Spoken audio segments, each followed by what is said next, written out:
അപ്പൊ തോണി അവളുടെ കടവിൽ തന്നെ വന്നെടുത്തു അല്ലേ പോറ്റി സാറേ?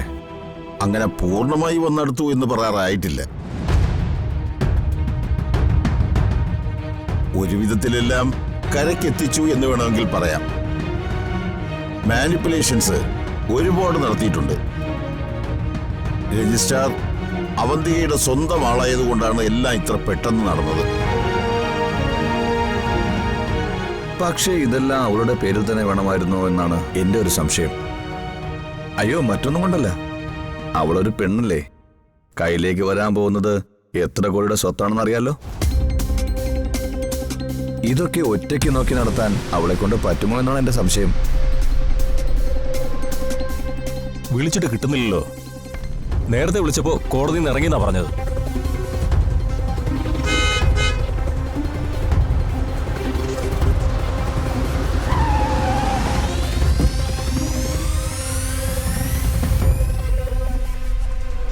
ആ, ദേ എത്തി.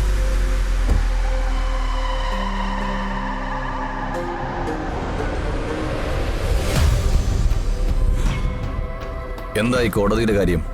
അതൊക്കെ പറയാം. പോറ്റി സാറേ, രജിസ്ട്രാർ തന്നയച്ച ഫയൽ എവിടെ? ദാ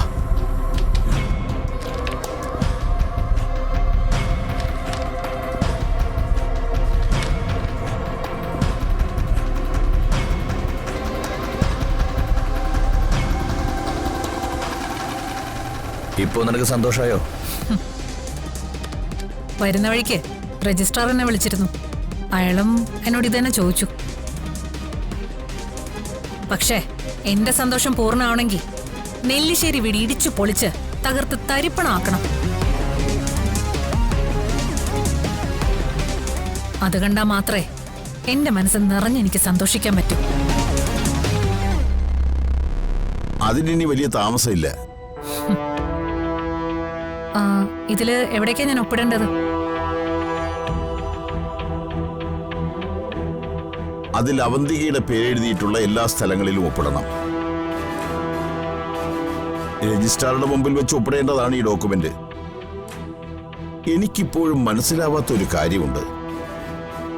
ആ രജിസ്ട്രാറെ അവന്തിക എങ്ങനെ വീഴ്ത്തി?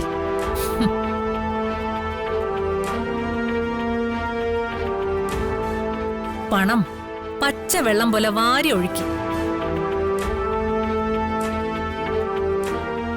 അയാൾക്ക് മാത്രമല്ല, ഓഫീസിലെ തൂണിനും തുരുമ്പിനും വരെ പണം കൊടുത്തിട്ടുണ്ട്. അതുകൊണ്ടാ ഈ ഡോക്യുമെന്റ്സ് എന്റെ വീട്ടിലെത്തിയത്.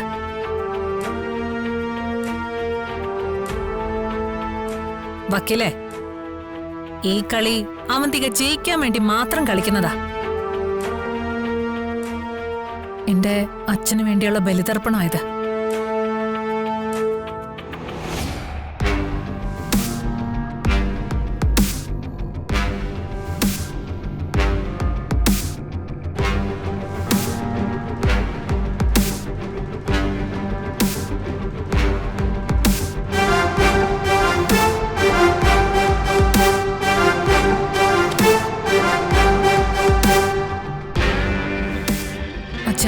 എല്ലാം നമ്മുടേതായി മാറാൻ പോവാ.